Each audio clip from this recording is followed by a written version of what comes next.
I spent a week on Icon of the Seas. I thought I knew everything before I was going into it, but I was wrong. I made 10 mistakes that cost me time, money, and experiences with my family. And I wish I had known how to fix this before I went. Number 3 cost me $400 alone. Number 7 is one of the ones I regret the most. And last on the list, most people sailing Icon of the Seas in 2026 are going to make the exact same mistake, and I'll show you how to avoid it. Mistake number 10, waiting in line at the Windjammer. Every single morning, I wake up and go to the Windjammer for breakfast. Every single morning, there was a line. Here's what I didn't know. Surfside Eatery on Deck 7 serves a full American breakfast. Same omelet station, same bacon, same everything. And there was never a line because no one knew it existed. Most adults avoid Surfside entirely because they think it's a kid's neighborhood and there's nothing for them there. But that's their loss and your hack. Mistake number 9, you're not using Royal Caribbean app for the cabin. The Royal Caribbean app is not just for booking shows. You can control your cabin with it. Lights, temperature, TV, mood lighting, all of it. And it's all from your phone. I didn't figure this out until day 5, and I was getting up in the middle of the night to turn the AC down manually, like an idiot. Download it before you board so you don't have to get up in the middle of the night to change your AC. Mistake number 8, not making specialty dining reservations early. Icon has 25 restaurants. The specialty ones are the good ones, and the good ones fill up fast. I waited until I was almost on the ship and going to sleep before I even looked into specialty restaurants. By then, the only spots left were at 5 p.m. on the first night, which had already passed, and 9 p.m. on the last night. I took 9 p.m. on last night, and it was great, but I missed a chance to eat there with my family at a normal, reasonable time.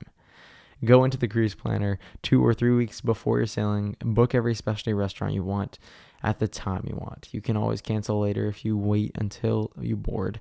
Good luck.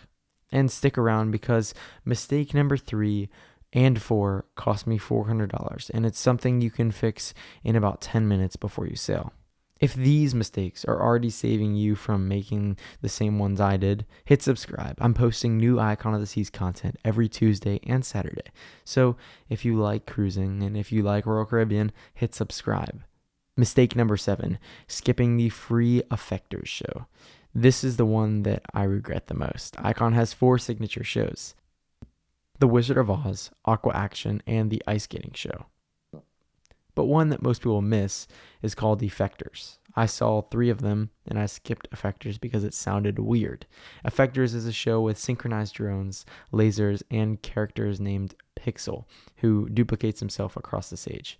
Every single person I talked to who saw it said it was one of the best shows on the ship, and I missed it because I just thought it was weird, and I didn't do my research. All 4 shows are free.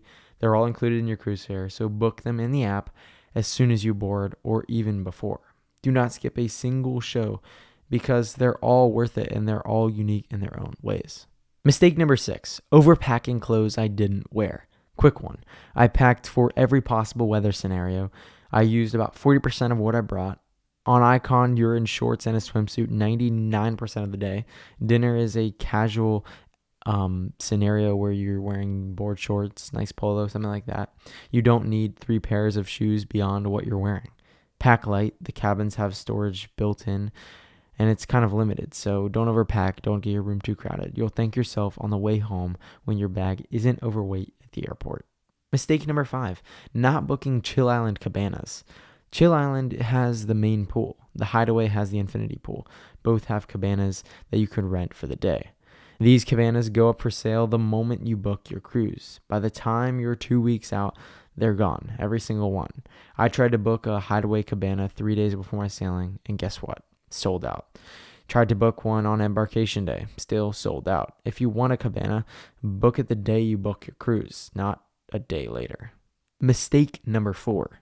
Giovanni's Italian Kitchen is the Italian restaurant on board Icon class ships. It's about $55 for dinner. I did it. It was good, but the real move is right next door, Giovanni's Wine Bar. It serves smaller plates, smaller portions, but it has charcuterie, meatballs, and pasta dishes at the fraction of the cost of the real Italian restaurant.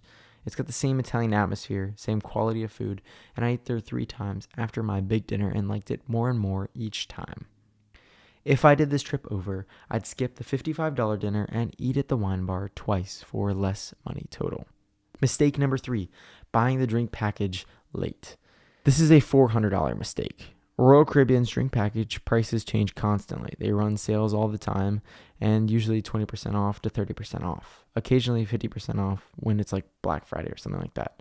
The trick is to buy it early and keep checking back. If the price drops, you can cancel and rebook at a lower price. I bought mine early, but I checked back twice the entire time. I should have been checking every 3 days. I saw 50% off drink package sales literally 3 days after my sailing ended. I could have saved another $200 per person if I had seen this in time.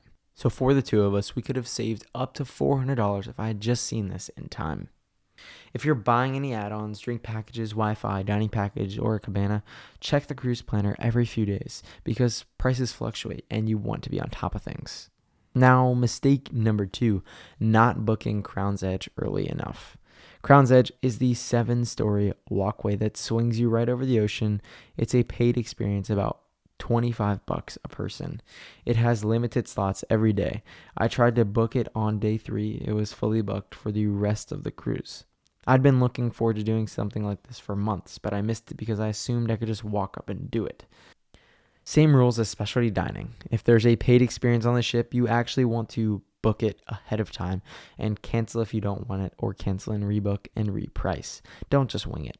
Now here's the number 1 mistake that Royal Caribbean cruisers make on Icon of the Seas. Skipping Surfside. This is one of the most common mistakes that we see on Icon of the class ships. Mine was the biggest regret I couldn't have avoided. I avoided Surfside almost like the entire trip because I thought it was just for kids, not worth my time, crowded, loud, and I was wrong on every account.